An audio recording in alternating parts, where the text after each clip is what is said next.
วันนี้พากันขึ้นรถไปตลาดบ้านเกิดตลาดบ้านเกินเนาะข้าพูดจากไอ้ตุ้ยนี่มาบ้านเกิดเรื่อยๆเลยเจ้ามันมีเบอร์แล้วมาแล้วมันสิมาเรื่อยเรามีเบอร์เลยเบอร์พนักงานเรื่อยๆเมื่อกี้บริมาได้พนักงานตรงนี้รู้สึกผมได้มาดีเลยบ้านเกิดตุ้ยเป็นคนบ้านเกินแน่เนาะแม่แล้วคนบ้านเกิดเมืองนอนอยู่นี่แล้วของเขาสิออกไปตลาดบ้านเกิน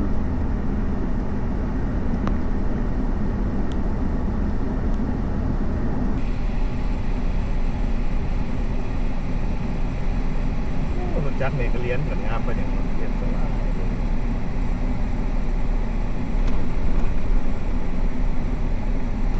โอเคบันนี้ก็มาฮอดตลาดบ้านเกิน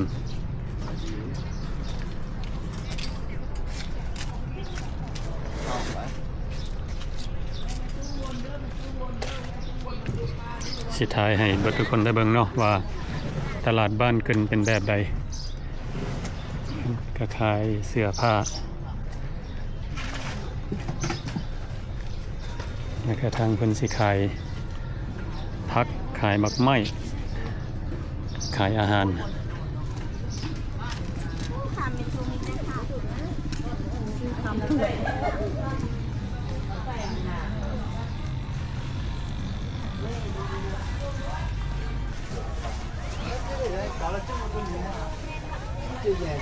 อันนี้เป็นไข่เป็ดหรือไข่ไก่นี่ไข่ไก่ขายแบบไหนนี่โอเคเอาให้แน่แต่หนึ่ง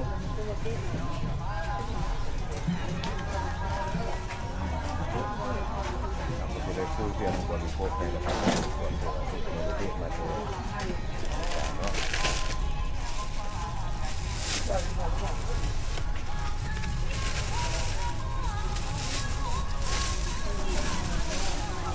ไทยนี่มันมีโรงงานอันน่ะเลี้ยงไก่อยู่บ้านเจ็ดเท่านี้วะคือบ้านตะเวียนคือน้ำหยา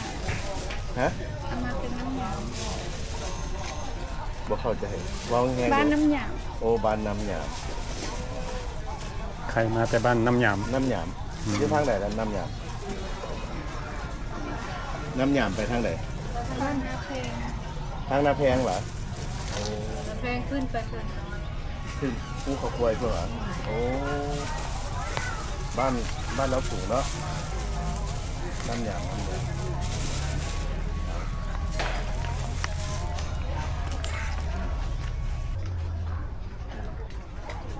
สบายดีมีบอนี่อย่างไรมีแก๊สมีไวนี่มาเบิ่งค่ะนี่เบิ่งตัวแน่แล้วไม่มาตัวใดบล็อกเท่าไหร่นี่แก๊สเท่าไหร่แสนสาว เอาไวตัวหนึ่งครับเอาตัวที่บล็อกไวตัวเทียเนี่ยตัวแดงนี่แซ่บกันเลยว่าเอาคนละอย่างซะเอาอันนี้อันยางหนึ่งอันนั้นยางหนึ่งอันนี้ละแก๊สบล็อกอันนี้ละเอียดอันนี้แก๊สหนึ่งไว้แม่เลยตัวนี้แก๊สหนึ่งบล็อกแมนมีปลากระป๋องอยู่บ่มีไปถึงแพ็คบล็อกเป็นแพ็คเอาจาก2 แพ็คเนาะ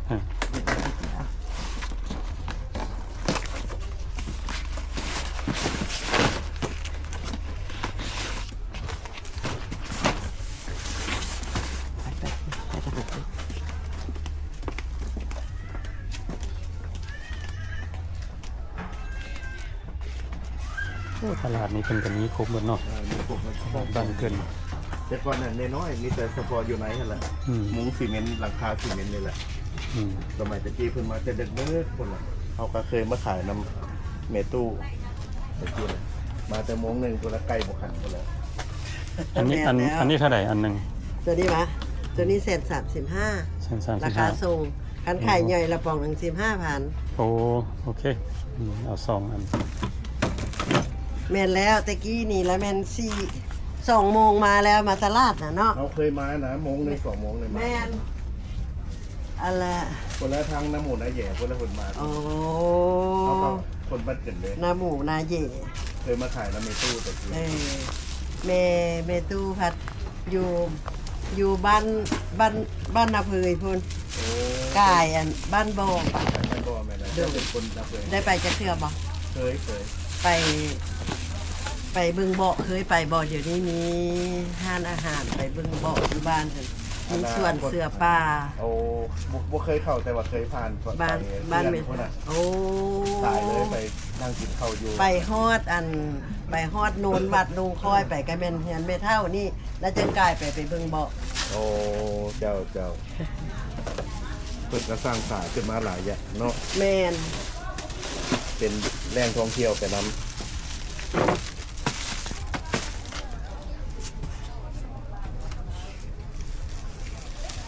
แสดงแป้งนัวเด้ข้าวหวาน เป็นไงเอาไว้ หืม แป้งนัวถุงนึง ว่าโอเค ไข่ แป้งนัว เอา ถุงนึงเอาเกลือถุงนึง เกลือถุงใหญ่ถุงน้อย น้ำปลาน้ำมันอันพืช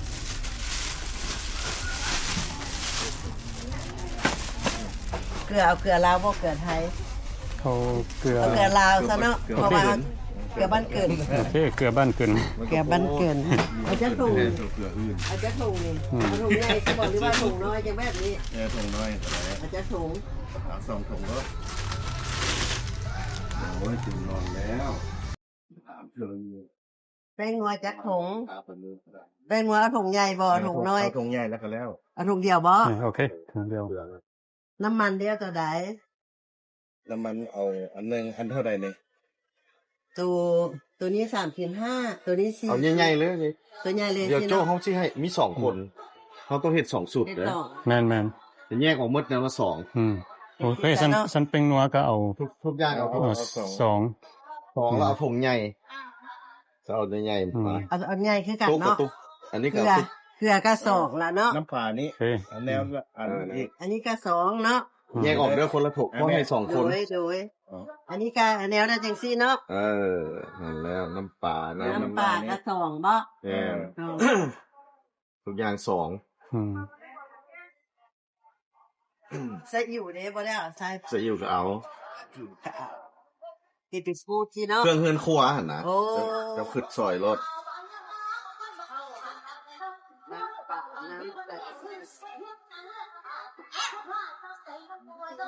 เป็นน้ำปลา อืม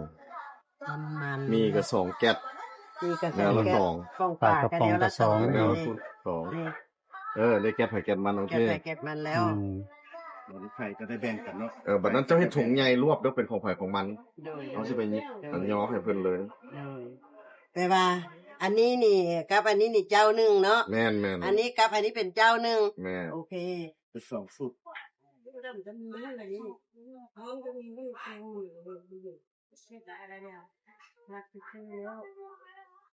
ครีมอาบน้ำมีบ่ บ่มีเหียอาบน้ำ มีแต่สบู่ นกแก้ว สบู่ลูกแก้วมี เอานกแก้วบ่ เอาแนวละแท็กบ่ ขอบคุณนกแก้วละหอม แป๊บเดียวบ่ แก้วกับแก้วใส่บนนกแก้วฮะ เอาสบู่ลูกแก้วเอาแนวละลูกเอาแนวละ แบ อันเนาะ ตเตอรี่เป็นเม็ดเลยแบบ เอาสีเกี่ยวกันบ่หรือว่าจังได๋ สีเดียวก็ได้ สีเกี่ยวกันเนาะ สีเขียวนะ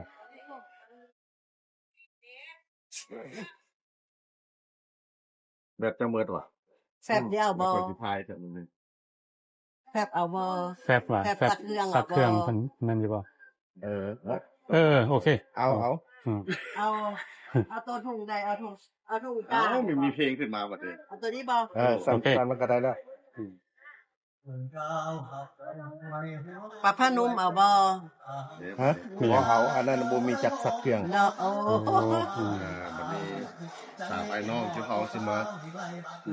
แม่สิมาซื้อเครื่องก่อนไปเมืองเฟืองไปเมืองเฟืองมันก็แหละมี2คนแหละตัวติดต่อมาหาโจ้ต้องการความช่วยเหลือถามไอ้น้องเนาะก็บ่มีบ่สิช่วยเหลือจังได๋ซื้อแนวอยู่แนวกินไปให้กันยาเอายาซ่าหัวเป็นอันนี้มี2คนเขาก็เลยซื้อ2ชุด เอาสองชุดคือกันเนาะ 2ชุดอันนั้นแล้วละ2แล้วละ2อาหารการกินนี่แหละนี่เอาสิแล้วนี่ พ่อตอนน้องอยู่นะลงน้ำเจ้าตะกิน ใส่ละสิ ไม่เกี่ยวข้าวเพียงกลางนายังลงพัดมาเพียงแต่งหอกวินวินให้จังนี้ไปลืมชื่อคนเนี่ยโอ้ถ่ายได้เลยสุกไปสุกอันนี้สุกรถ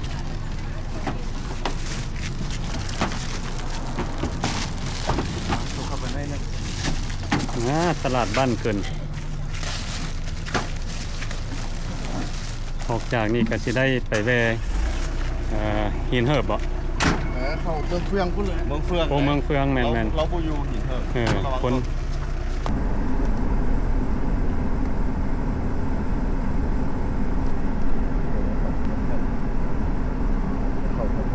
กำลังจะขึ้นทางด่วนเนาะกันอุนาสาไปน้องอ้าวบ้านนี้สิเลยเฟืองเจอกันอยู่โพ้น พวกเขาขึ้นทางด่วนอยู่พนโฮง แม่แล้ว สิไปออกก็ หินเหิบ หินเหิบเนาะ หินเหิบ หินเหิบแล้วไป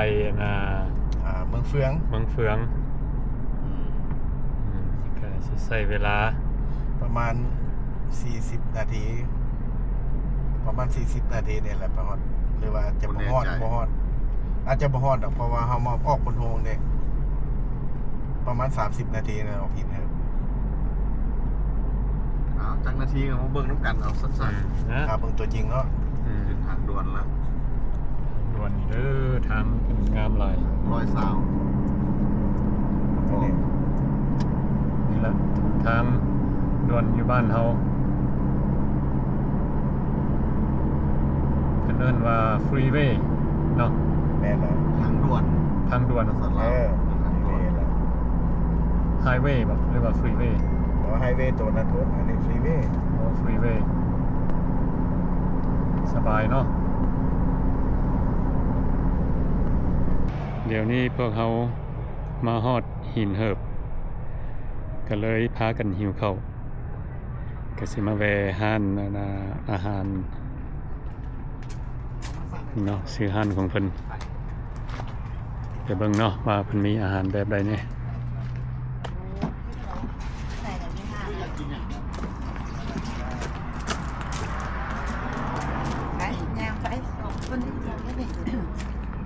โอ้นี่ซื้อห้านของเพิ่นมิตรภาพรีสอร์ท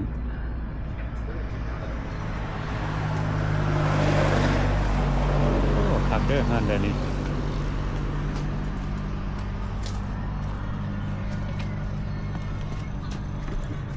โอ้สิเป็นห้านทีมน้ำเนาะโอ้งาม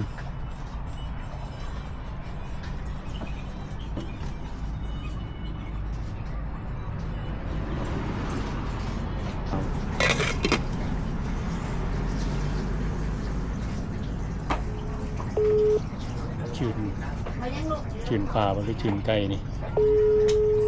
ง่อยโจบ่บอกว่าอันน่ะมื้อนี้เงินแบบกับเงินกีบอะไรมันบ่แม่นจักอันเลยเจ้าว่าขอตู้ซื้อมาแลกกันมันไก่ซื้อตู้ซื้อมาแลกกันมันเจ้านะน้ำเจียวมันน้ำ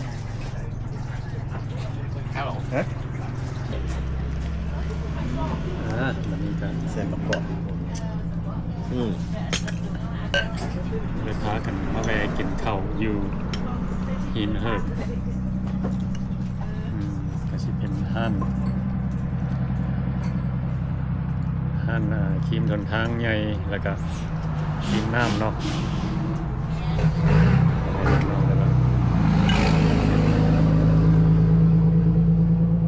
ขัดลายห้านเป็นธรรมชาติสวยงามเนาะอยู่โอ้เป็นเหตุการณ์ขึ้นอยู่ทางน้ำเลย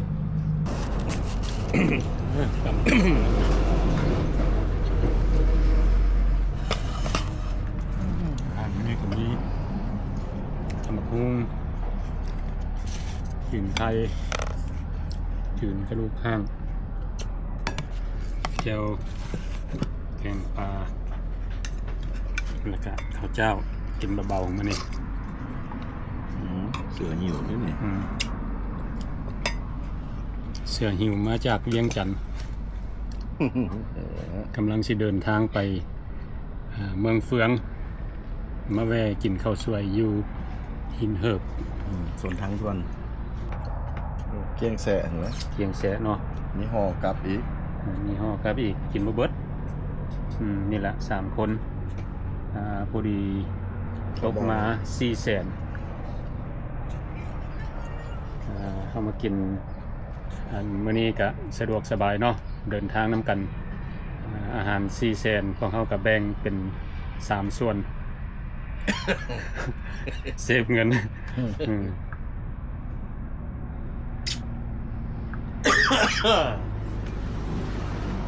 โอ้สะออน ผักมีผัก สะออนอยู่งานเป็น ไม่มาด้วยคือแกงน้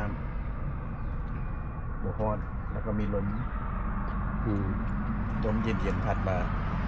กินข้าวแล้วก็ยังตาเริ่มแล้วมันเนี่ย สินอนพักผ่อนนี่จังหน่อยบ่นี่ คือมาคักแค่เนาะกินนั่งพักผ่อนจังหน่อยแล้วพวกเขาก็สิได้พากันเดินทางต่อไปเมืองเฟือง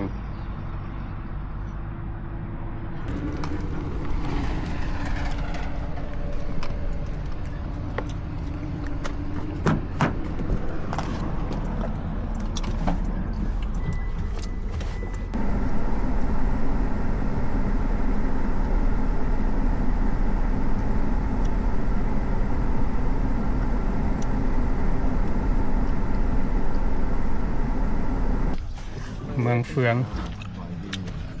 มาหาหมอแล้วมั้งเอาผมไปดูสบายอยู่นี่ สบายดี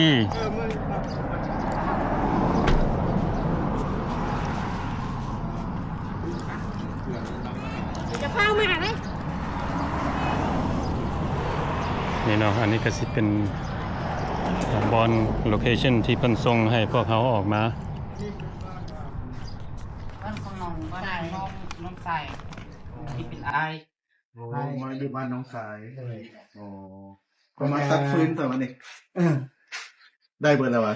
ได้เป็นแล้ว ฟื้นนี่เขามาตัดเมื่อไส้อย่างเงี้ยคือว่าเขามาขับไส้มาแบบ ก็ตัดตัดเอาเข้าห้องซอย ผมสวย เลยก็คือนี่เป็น ผมหมายว่าเขามาเห็ดเวียดนำหงซอยละหรือว่าพี่น้องพามาตัดใหม่ เอาอันไหนเฮ็ดเวียกเพิ่นสิเปิ้นห้องซอยแล้วบัดนี้เฮาเพิ่นให้มาตัดใหม่เฮ้ยเขา เป็นผู้เอ้ย ผู้เอื้อย เอ้ เพิ่ ย น ผู้ที่ว่าไปฮับเรามาที่ โอ้เห็ดเวียดนำพี่น้องมาตัดสาย แม่น เขามาหานี่มาหาผู้ใด ไป ก่อน ได้ ผู้นั้น ส่วนนั้น มีผู้หนึงเด้ ค่อยนี่แหละ โอ้มันเจ้าเนาะโอเคเพราะก็ เพิ่นมาแต่ มาจากเมืองแคลิฟอร์เนีย สบายดีเด้อ ชื่อพิง เหมือนฮักเนาะ สวัสดี เห็นหน้าคุ้นๆอยู่หมอนี่น่ะ พิงเราจะมี เคยเห็นอ้ายอยู่บ่สบายดี เคย สวัสดี เคยเห็นอ้าย เคยเล่นนับกันครับเจ้าอยู่ โอ้บนเรือหมอกำกำใหญ่แล้วบุกหมอ สบายดีไปสีโจ้เด้อ เอาน้ำเอาหยังมาให้เป็นแม่ ให้น้ น้ำกิน โอเคเชิญนั่งก่อน เรื่องน้ำก็ก็เว้ากัน ำตั้ง เป็นพี่น้องกันหวะสอง เพราะว่าเป็นน้องฮักน้องฮักนี่ เออ มาพร้อมเดียวกันนะมาเนี่ยเดียวกันเลย คือก็เป็นน้องฮักน้องกันไปแล้วก็มาอยู่นํกัน เฮ็ดเวียกเฮ็ดหยังก็เพิ่นพาเฮ็ดหยังก็เฮ็ดไปก็ มาอยู่ที่โดนแล้ววะ มาได้ ได้ ส จั อก เดือนละ 2 เดือนเลยดิ โอ้ก็ยังไม่มาอยู่ เออ เนาะ หาเขาออกมา ยังไม่มาอยู่ได้ละ แม่ มาอยู่พี่โดนแล้วก็เปลี่ยนสีแล้วเนาะ ต่างปึ๊ดเลยนี่ ข่าวชั่ว ข่าวจั่วเลย ตูตะกี้ซื้อหยังตะกี้ ชื่อบ่ ซื้อลิ้นมีหยัง ชื่อทิ้ง ทิ้ง ทิ้ง คือคันว่าคันจริงมันคือ ทิ้งเนี่ยน้องเคยซื้อโฮมนะตะกี้ วังนึงตัวบอกซื้อหยังก่อน ทิ้ง บ่ก่อนนั้นเราว่าซื้อหยัง ก็น่าว่าซื้อทิ้งนะ คันทิ้งนี่อยากคุ้นๆหูอยู่ได้แบบนี้คันทิ้ง มีตอนตะกี้นะมีพี่น้องซื้อเดิมนะเดิมอู้สอน หมอเดิมฮู้ เดิมอู้สอนนะ ฮู้หมอทิ้งว่าแมนเมื่อกี้มาซื้อหนึงอีกมันซื้อหยัง อ้าวเส้น เราซื้อแท้มั้ง ซื้อแท้ซื้อทิ้ง เจ้า ซื้อลินนั่นนะตัวไปทิ้ง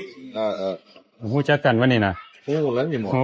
คนมาแต่เฟสโน เป็นหมู่เดียวกันนะเว้ย อันน่ะ รู้จักกันมา เป็นพี่น้องก็หมอเดิมหวะ แม่นว่า พี่น้อง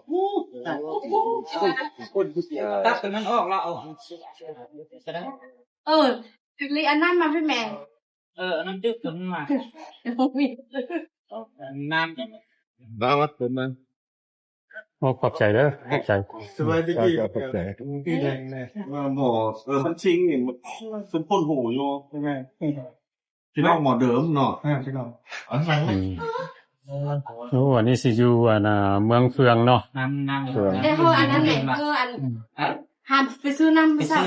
ซื้อ น้ำ น้ำ อารม จี ณ์ น้ำ น้ำ นะ นะครับ ไปซื้อ ก้อนเด้ง อันก้อน โอ้มันจัดดอก หล่นนะอีกจังหน่อยเฮาก็สิถามเพิ่นเล็กๆน้อยๆเนาะว่ามาจังใดอยู่จังใดเป็นจังใดเนาะอยู่นี่ ขับแคบมาหนึ่งเนาะ อืม ชิงเนาะก็เลยตอนนั้นหมอสอนอย่าสินำม้านี่นะ แน่น มันบอก มาสอนกับหมออุ หูแล้วกันเนาะ โอ้เพื่อกันอีก มันก็จะได้มาเป็นหมู่เดียวกัน โอ้ แต่ว่านั่นไอเดิมมานานเรามีซิติเซน หมอเดิมไม่ซิติเซนต้องเป็นพี่น้องหมอเดิมอ่ะ แม่น มึงก็เอามา ตอนเจ้าไปดินน้ำเงินเราข่อยก็ไปเรื่อย มันดินเงินหมอเดิม เส้นนั่ง เจ้าบ่ไปเห็นนั่งรถมาไก่เติบแล้วกันยืนตอนสุด ถ้า ท้าย หาตูคือบ่ ปีนั้นที่ว่าเจ้าไปหาไปลงทุนนั่นมันน่ะห้องมันนะ ดิ พอไปเฝ้าสวน หาตูเลิกให้เกินนะครับหาตู รู้สึกสีเขาเล่าเลยนี่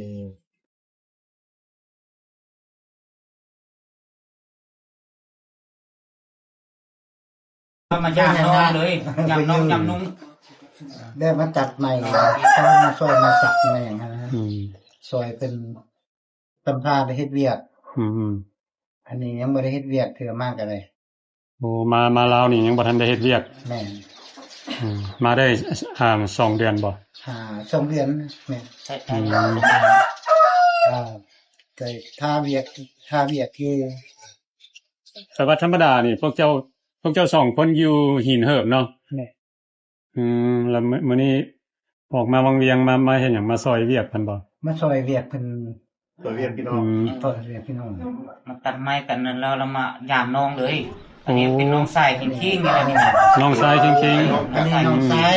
คอยถึง คือกันเลย ๆแม่คือ แล้วนี่ก็เป็นบ้านเจ้าบ่บ้านตัวนี้ บ้านเพิ่นตัวนี้แหละ อืม อาจารย์ทายเพิ่นบ่คุ้น อืม นั่นแหละ เออ แต่นี่นั่นก็ได้ขอให้อ้ายซอยได้อันแล้วมาแบบนี่บ่มีหยังเท่านี้ โอ้มาจากลูเซียนาเนาะ แต่ อืม แต่หน้าเมืองเยอะไปเรื่อย นาเบเรียมีคนลาวก็หลายอยู่นะแล้วก็อยู่เพิ่นได้มีผู้ใดมีพี่มีน้องอีหยังอยู่ว่าเจ้าอยู่เพิ่น มาแต่ห่าง โอ้ ๆ อืม มาก็อ้ายน้องคือพี่เบิด อืม แต่เบิดก็คือเฮ็ดคือให้เห็นนั่นแหละ อืม เพิ่นกับพ่อเพิ่นเนาะ อืม เฮาก็มาขออยู่อาศัยนำเพิ่น ผมบ่ยังอยู่คนนั้นเนาะ แม่นเนี่ยยังอยู่พุ่นเบิดลูกเนี่ย อยู่บ่โดนลูกเมียก็ถึงมาอยาก จำบ่มากก็ดีญาติเพิ่นบ่มานี่ โอ้ยังบ่ได้มาจะเที่ยว โอ้โห จริงเป็นลูกเมียแล้วอ่ะ ลูกเมียบ่มี ยังบ่มี บ่มี อยู่ลาวเด้มีผู้ใดในเจ้า บ่มีผู้ใด บ่มีผู้ใด มี เนาะ แต่อาหักอันนั้นน่ะให้ไปของอาหักพอสิออกมาแล้วไปอยู่น้ำเพิ่นอยู่สวนน้ำเพิ่น พี่น้องกันยังบ่ทันพบ อยู่หินเหิบน่ะ นั่น ถ้าอยู่หินเหิบเจ้าเฮ็ดอีหยังอยู่หั่นน่ะซั่น เฮ็ด รู้น้ำเดียว เฮ็ดเราเฮ็ดไปได้ก็เฮ็ดไปนั่น โอ้ เพิ่นเอามาอยู่หั่นว่าจะมาเฮ็ดเวียกเฮ็ดหยังอยู่หั่น ผู้นี้เป็นนายฮักเจ้า โอ้เราก็ มันยังบ่ มาพร้อมกันนะ มาพร้อมกันเนาะ เจอกันเป็นทักแป้งเดียวนะ เช็คอยู่แล้วก็พอโซ ก็ เอาหักมาพร้อมกัน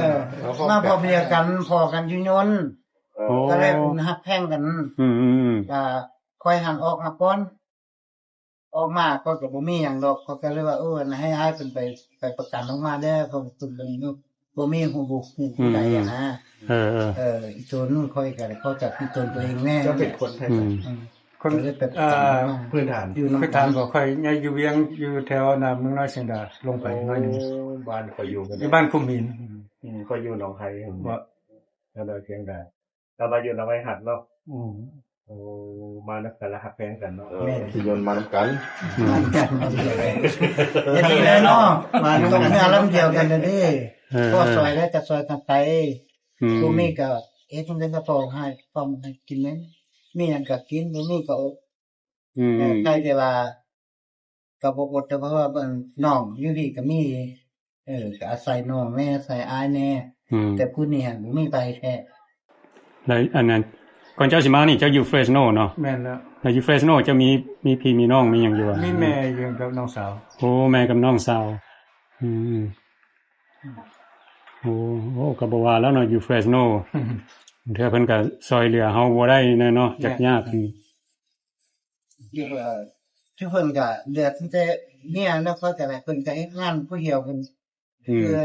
ขาดเงินปลาทาบเนี่ยก็ต้องยากเพิ่นสมปีอยู่ผู้เดียวเด้ก็ลำบากแน่แล้วเนาะเฮา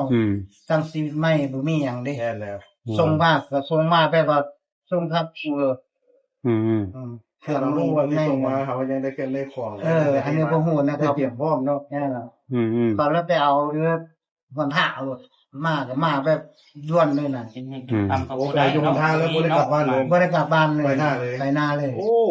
เงินก็บ่มี ส่งค่าขี้เสื้อขี้เงินก็บ่มีหยังมาเลย โอ้ โอ้ยขอบช่วงหาก็อายนี่แหละว่าโอ้ยจังได๋เฮาจะสิให้เพิ่นช่วยได้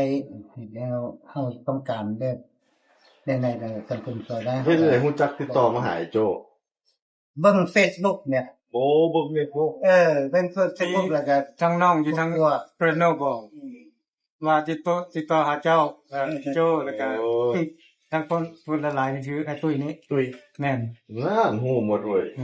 ทั้งเพิ่น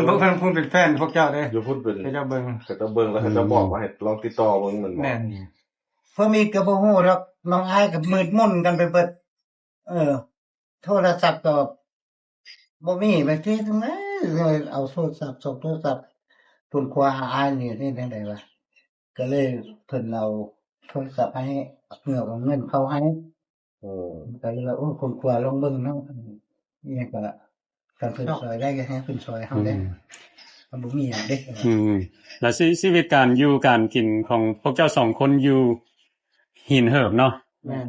แล้วก็แบบเป็นบ้านเป็นหยังอยู่แบบเป็นจังได๋พวกใครก็บ่เคยไปเห็นว่า เป็นสวน เป็นสวนบ่เป็นสวน เป็นสวนเหรอเป็นสวนบ่แม่น มันบ่มีเงินสำหรับเป็นเที่ยงส่วน เที่ยง มันไปอยู่ เพราะว่าหินเหิบนี่ก็สิส่วนหลายสิเป็นป่าเนาะอยู่พุ่นเนาะ ตัวบ้านตัวหินเพิ่มแค่กับเป็นบ้านแต่ว่าเข้าไปอีกลงเลยว่ามันเป็นส่วนแบบนั้นนะเข้าไป อยู่ในพ่นเนาะ มีแต่ส่วนแต่ต้นไม้ต้นโตบ่มีเงินคนบ่มีบ้านคนอยู่ แล้วแผนแบบอนาคตข้างหน้านี่คิดว่าสิเฮ็ดอีหยังสิเฮ็ดจังได๋ ก็สิเฮ็ดน่ะคิดอย่างไปแล้วไอ้เป็นว่าก็ได้ก็สิสอบงานใหม่เฮ็ดต่อไปคันว่าอีนี่ก็สิให้สอนพวกคันนำก็ได้ที่คนแลโอ้คันสมมุติว่ามีอันน่ะมีคนแบบมีเวียกมีงานให้เฮ็ดบ่อีหยังอันสิโอเคบ่แบบบางทีเพิ่นก็ แต่เดี๋ยวนี้หั่นน่ะอายเพิ่นนั่นน่ะมีเวียกให้เฮ็ดอยู่แต่ว่าเพิ่นยังบ่ทันได้เปิดเทื่อเดี๋ยวนี้ โอ้ เพราะอย่างมันบ่ออก อย่างบ่ออกมันยังคิดบ่ได้ โอ้เฮ็ดอยู่ส่วนยาง แม่ในที่สุด แล้วของส่วนใหญ่เพิ่นนั่นแบบสปอนเซอร์ขอฝาก แน่ สปอนเซอร์ที่เจ้าของ เป็นนำ ฮู้จักเพิ่นบ่ โอเคครับ เป็นเป็นไอ้เคย ไอ้เกิด ไอ้เคย ถ้าว่ามีเวียกอยู่ไหนนครหลวงยังจะที่จะไปเฮ็ดแบบ มีบอนอยู่บอนกินให้อยู่นะ อันนี้น่ะน้องว่าที่ถามอ้ายคือคน แม่น ขึ้นรับสปอนเซอร์ก่อน เพราะว่านี่ก็อยากยากหน่อยนึงเพราะว่าเฮาก็เห็นอันบางคน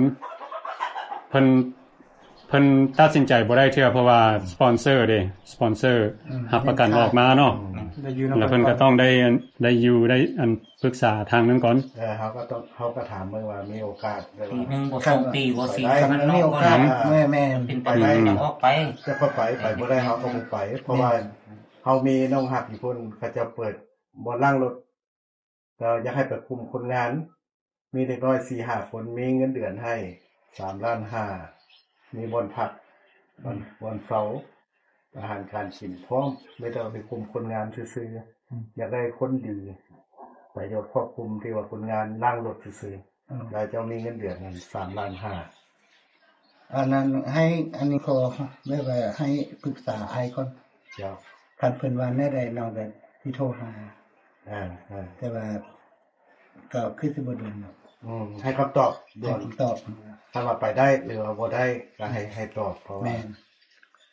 เขาสิได้คนพวกคนอื่นเพราะว่าเขาก็อยากช่วยเหลือที่ว่าคนเฮาที่ว่าบ่มีเวียกมีงานเนาะว่าอยากให้อยู่ดีกินดีแน่นะให้เวียกสบายแน่เวียกก็บ่ได้เวียกหนักเพราะว่าเวียกเป็นคุมลูกน้องซื่อเอารถเข้าคนออก รถ ขึ้น ล บ ง น มา จอด ไหม บนล่างเอาลงปล่อยซื่อเพราะคนเฮามาทุกคนนี่ก็ต้องขับรถเส้นรถทุกคนเนาะ แน่เป็นเบิดนี่แต่ก็อยากไปอยู่แต่ว่าจะต้องค่าอ้ายเพิ่นอยู่เพราะเป็นเพิ่นเป็นพวก แม่ นั้น บ่เป็นหยัง เฮาสิไปรถก็บ่คือนะ แม่นะเป็นสปอนเซอร์เนาะ แม่ มีกะว่า ไม่ว่า เรากิน ก็เป็นแน่ใดก็จะให้คำตอบอยู่เป็นว่าให้เมื่อเพิ่นก็ที่ร่มเมื่อเพิ่น ยาวคือลองถามไป โนนไทยคนนั้นอีกเสร็จเลย อันพวกเจ้า2คนนี่แปลว่าตอนมานี่แบบมันมาแต่ต้นโตบ่ได้เอาเครื่องเอาหยัง ก็ มาบ่ มีจำต้นตัว โอ้แบบอันน่ะเขาเจ้า เขาเอาอยู่แคมป์ทางแล้วไปเลยรถ แม่น วัดสั่งว่าเดี๋ยวเก็บทางเลย นั้นเราเอาเนี่ย มาเจอเรา แม่นแท้นะเอาเข้มทางเลยนะ ต้องเข้มทาง ขี่รถมาเขาจอดก็เห็นก็ทงใส่ก็ เขา จะ ขี่รถ เขา ปุ๊บ กด อยู่ เข้า เข้ มาม ทางเลยว่ะ เขา แล้ว กด ก็ มา มานี่ก็มีแต่เครื่องในโตเฮาแหละเนาะ เอี่ยงกันใบ อืม ขึ้นคาดเขาบ่อย่างนั้นน่ะ เพิ่นก็มา เขาบ่มีเขาจับ แข่งแพ็กนะ โอ้เป็นเบิกแค่แพ็กเกจให้อ แปล ยู่ ว่า ศู จะ นย์ บ่ได้ นี่ พกน้ำโตมาบ่มีใบได้แล้วเขาเอารถซะวะ เขาเอารถไปนำ โอ้ผมบ่ได้เตรียมว่าเก็บ เลยโอ้ยมาหอดไปมอกดงค่ากับบ่ฮู้ ตั้งหลักบ่ทัน ตั้งห เนาะ ลักบ่ทันอีหยังก็บ่มีนะพ่อแม่พี่น้องอยู่เพิ่นก็หากว่าติดต่อได้ติดต่อได้ก็บ่ทันอย่างนั้นเนาะเนี่ยแต่เดี๋ยวอยู่ก็โอ้ยคืออายหนูนี่แหละ หมดจริงเหรอเปลี่ยนชื่อเปลี่ยนเสียง เขาก็อยากให้พวกเจ้ามีโอกาสได้ว่าอยู่ ได้อยู่ ชื่ออย่าง สบาย ที่ ได้ บอก เฮ็ดเวียกสบาย แม่ ในห่มในหยัง ชื่อเท่ เข้าใจอยู่ ที่แท้หิง ที่ในบ้านที่กันซั่นซะเย็น ก็แต่นี่ก็บ่มีหยังเงินเข้าก็บ่มีแล้วอายน้องเพิ่นไปซื้อ อืม ซอย อย่างนี้เดี๋ยวนี้เงินนั่นซื้ออยู่ซื้อกินก็ยากแล้วเนาะ เฮ็ดยาก โอ้มาแต่เสื้อขาโต เสื้อขาคิง เสื้อขาขิง บ่มีหยังเสื้อตาคิงจักสิว่าก็สลิกคาคิงนั่นแหละ งานก็ขาคิง มีหยัง ส่งเสื้อขาคิงว่าซัดๆแล้ว เฮาก็ เนี่ย เขาก็ว่าให้โอกาสมาเดียวขับบ้านก่อนคนได้ไม่เอานั่นอันนี้ก็บ่ได้หรอก บ่บ่ได้เลยว่าจะจับได้ไปเลยนะ ไปเลย บ่ให้โทรหาพี่น้องอย่างนะ ให้โทรสิว่าแต่เจ้าบ่ให้เอาเครื่องมา บ่ ให้ ให้เอาเครื่องมาให้ มาให้หลายให้เต้น 2-3 ตัว โอ้ อันนั้นมาส่ง ให้ ให้ โทรให้มายาม แต่เขาบ่ให้เอาเครื่องหยัง โอ้ แต่ฮอดมือมาแล้วก็ ก็บ่ให้โอกาสกันได้ว่าเมื่อสั่งลาลูกเมียได้เนาะ หลังจากที่เขาจะมาเอากันโดนบอกจังสิเพิ่นจะส่งมาที โอ้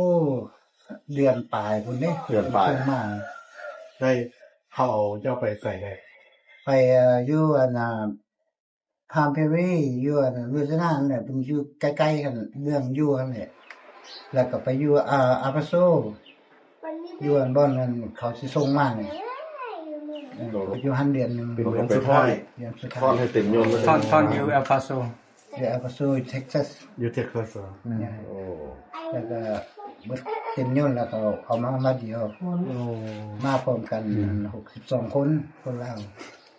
แต่คนเวียดนามบ่มี7คน โอ้ทุกเจ้าก็มาเจอกันอยู่ยนต์เลยแม่นบ่ มาโจกกันอยู่ น้อยเนาะ หักแพงกันเนาะ เงินมากเลย มาน้ำกันอยู่น้ำ เจ้า กัน ก็บ่ มา ทิ่มบ่ปลาหมอเนาะ บ่ หมอบ่มีสปอนเซอร์ออกเจ้าก็มาลงกับน้องสายแม่นว่าสปอนเซอร์ให้น้องสายไปเอาออก เอาออก อ๋อ มา หักกันประเทศ เป็นว่าไปใส่กับทีมกันบ่ได้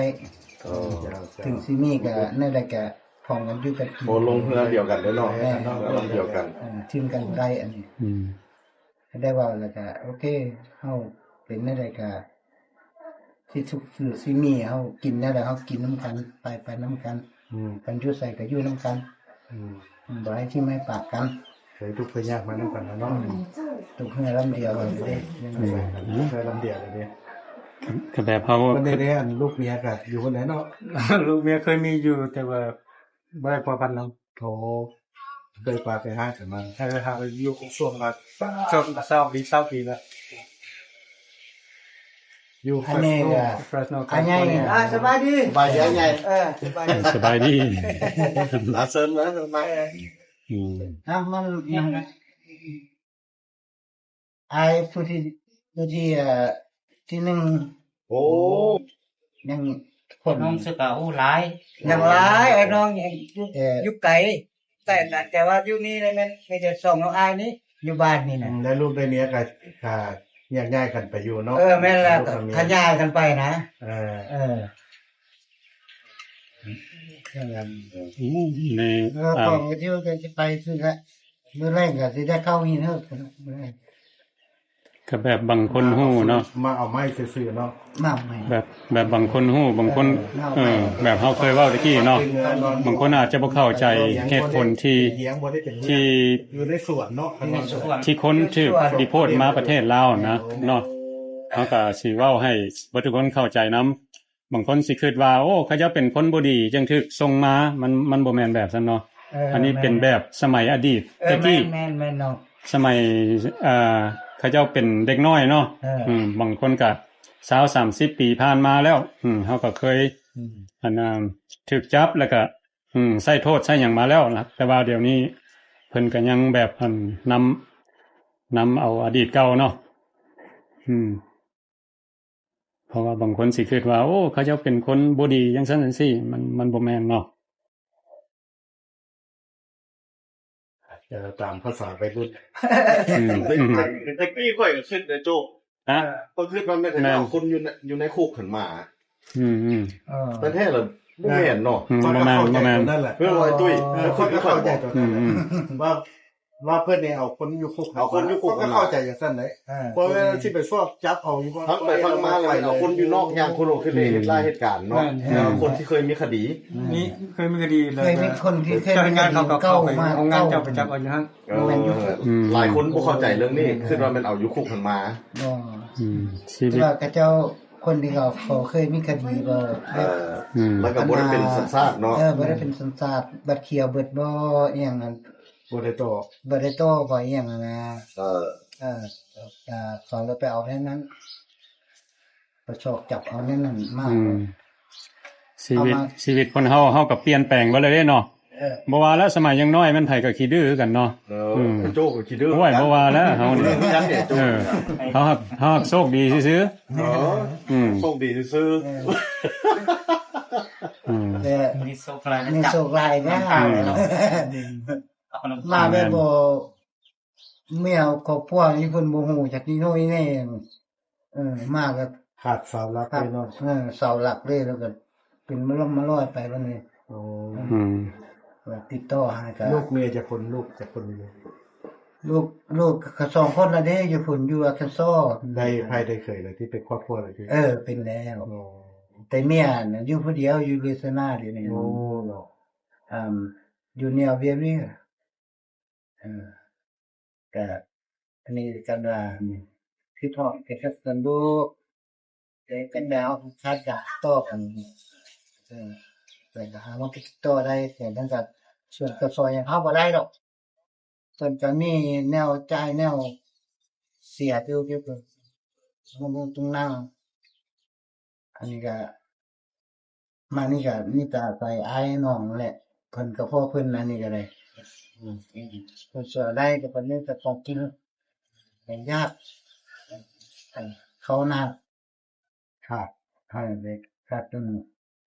เขาหน้ามันไม่กินเพิ่นให้กินได้กินแต่ว่าขาดสิ่งของที่ว่าเฮาของใส่ของถือเฮานะเป็นทรงเสื้อบ่อีหยังมันบ่มีแล้วเนี่ย มาคาขี้หรือออกมานอกสถาน น้ำซาคีนี่น้ำขี้นี่ ชื่อว่าอะไร จังหวะจังพวกพันหาพวกอ้ายหั่นน่ะ อืม พวกอ้ายกันพวกอ้ายซอยเดือนอะไรได้ก็ของเฮา เครื่องนึ่งของดีบ่แม่นเครื่องบริโภค เนี่ยขาดหมดบริโภคกัน ขาดหมด เนาะใส่ซุมื้อเนาะกินซุมื้อ ช่วงนี้เฮามาเบิ่งจังจิต เพราะว่าเขามามีเครื่องบริโภคครับ ขาดหมดพวกมาน้องนี่กับเพิ่นบ่มีนะบ่มีหยังแหละส่งค่าขิงเสื้อค่าขิงนี่ว่าก็พวกอ้าย มี นะ เงินแล้วมัน อ้าย ก็ สอ ขาด น เงิน ได้ ซึ่ง ได้ ยาก ได้ แล้ว ก็ เนาะคันเงิน โอ้ บ่ ย มี ยอม ละ มา สิ สาธุ ของน้ำตรงนี้ว่าอย่างไรสำนมเตียงตัวเก่าอยู่เรื่อยๆไม่ไปใส่เขาก็ ไปเฮ็ดเวียกกับตัวเขา บ่คักเลยเนาะมา เอา ก็ งั้น ซัก ตัว ซัก เก่าอีกซักนุ่มปั่นสูตรของใครบ่ได้ ถึง58เนาะ พวกเขาก็สิอันน่า 8ปียังดี สิถ่ายวิดีโอนี่แหล้วออกไปให้พี่น้อง FC เบิดทุกคนเบิ่งเนาะว่าบางทีผู้ใดซอยได้บางสิ่งบางอย่างเนาะแต่ว่าสองพวกเจ้าต้องการเสื้อผ้าเนี่ยเนาะเสื้อผ้านุ่งเพราะว่าเพิ่นเทือกทรงมานี่ก็แบบมีแต่เครื่องในตนในโตเด้เครื่องคาคิง คาคิงเลยเนาะโอ้ เพราะว่านี่ก็สิเป็นครั้งทำอิฐเนาะเฮาได้ออกมาเจอเพิ่นเคยล้มกันอยู่นำโทรศัพท์อยู่หากแต่ว่าเฮาก็บ่ฮู้อันนี้ก็บ่แม่นบ้านที่เพิ่นอยู่เนาะเพิ่นอยู่หินเหิบบ่อนพักแล้วมันอยู่หินเหิบ อยู่หินเหิบ สวน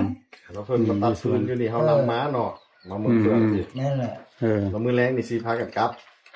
แม่นเนาะ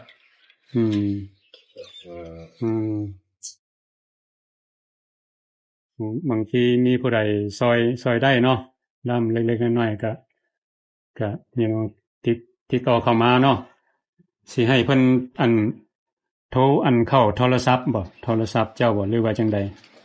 เอาเบอร์โทรให้อยู่บ่บ่ได้เอาเข้าโทรศัพท์ตัวแล้วเอาเข้าของน้องได้เข้าของน้องฮะเพราะว่าเรานี่บ่มีโทรศัพท์ใช้แต่ของใส่แต่ของอ้ายเหล่านี้อันนี้มันเป็นน้องฮักผู้นี้ โอ้เราลำเดียวกัน ลำเดียวกันเงินลำเดียวโทรศัพท์ใส่โทรศัพท์ก็จะไรอันนี้ละน้องฮักผู้นี้ ของผู้นี้ยังบ่มีโทรศัพท์อ่ะ บ่ อยู่นี่เขาจะขายโทรศัพท์บ่ฮะ อยู่บนเฟือง มี โอเคเจ้านายเข้าไปตลาดอย่างดี แล้วก็เขาห้องพวกอ้ายนั่นแหละให้ซอยได้ชั่วข้าวพอจะตั้งตัวได้ some kind of foundation so have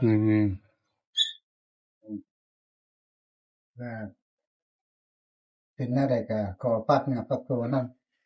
ก็มีแต่สุดนี้ที่ว่าเฮาอยากมาทับเท้าแต่ว่าเกิดขาดเกินอย่างแท้แนวใด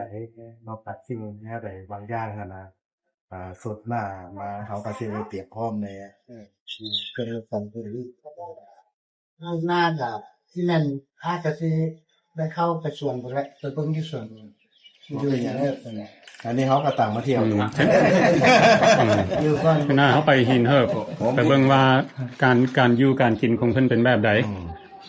มื้อนี้ตั้งใจมาหาได้นี่ล่ะมาเบิ่งว่า ตั้งใจมา สิมาแต่วังแล้วพวกเจ้าบ่รับโทรศัพท์ว่าไปถ่ายอยู่ปั๊มน้ำมันเตรียมไว้เรียบร้อยแล้วออกมาแล้วเด้สิขึ้นทางด่วนบัดเฮาลองโทร บ่หาละบ่รับ บ่ได้จน เราไปถ่ายจนสมองไปคือตัวบ่ตอบบ่อย่างเงี้ย ถ้ามาฮอดอันใดแก้วกลางบ่ได้สัญญาณบ่ได้สัญญาณบ่ ช็อตแล้วก็ อยู่แถว บางเทื่อก็ท่านเบิดมันประสาทบ่เชื่อมันบ่เข้าโทรศัพท์ก็ได้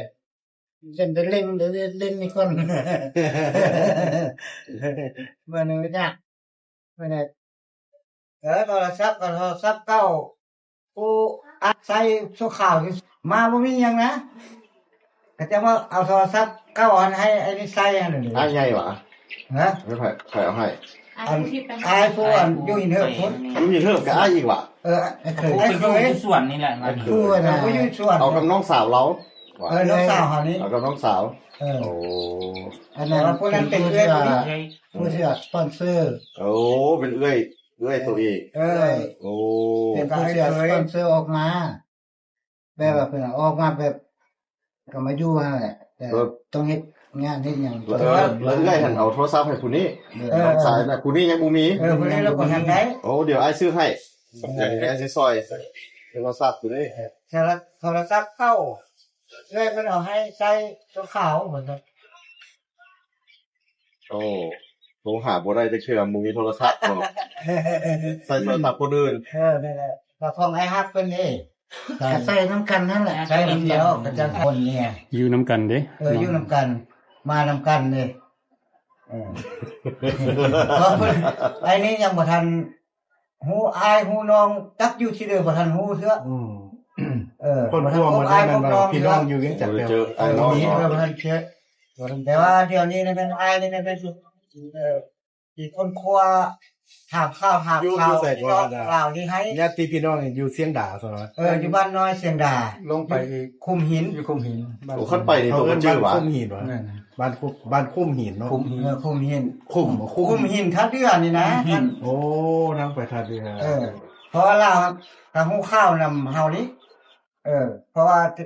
ตอนนั้นสมัยนั้นเฮาไปเป็นทหารเฮาไปตั้งค่ายอยู่ฮะแล้ว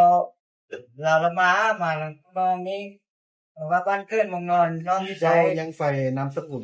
อยู่ที่ นะ ไปอยู่คุมหิน นาม เปลี่ยนนามสกุล นามสกุลของลุงกันอันเดียวกันนั่นแหละบ่ได้เปลี่ยน บ่ได้เปลี่ยน แม่น บางเทื่อเราสิสื่อสารไป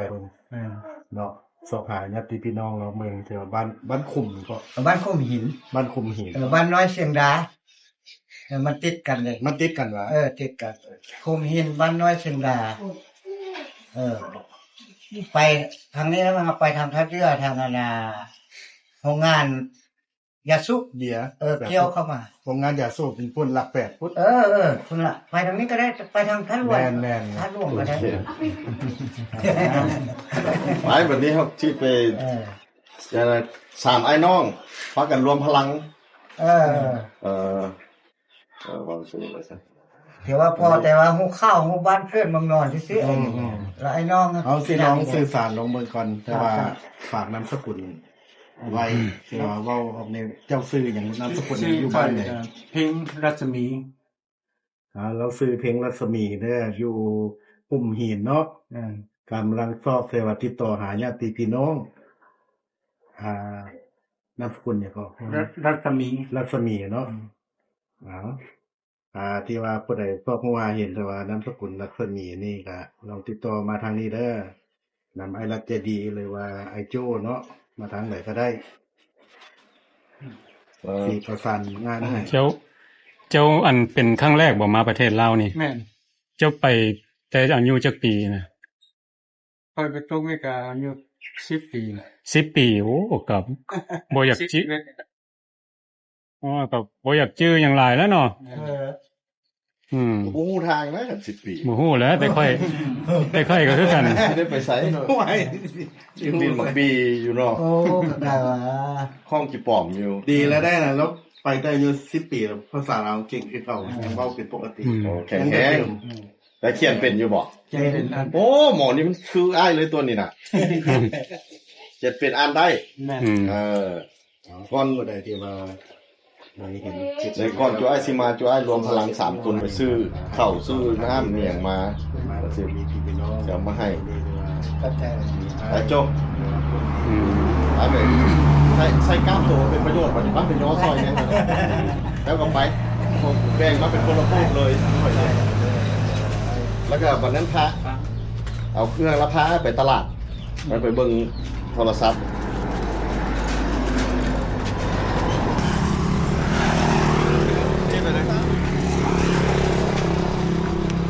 โอเค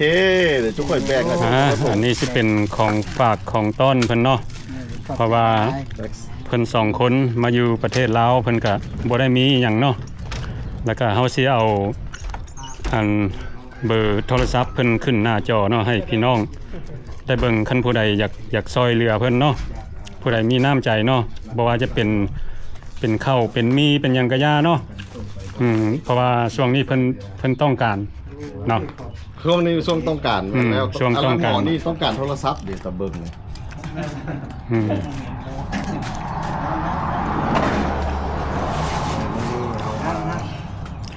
ได้ช่วยเหลือเครื่องบริโภค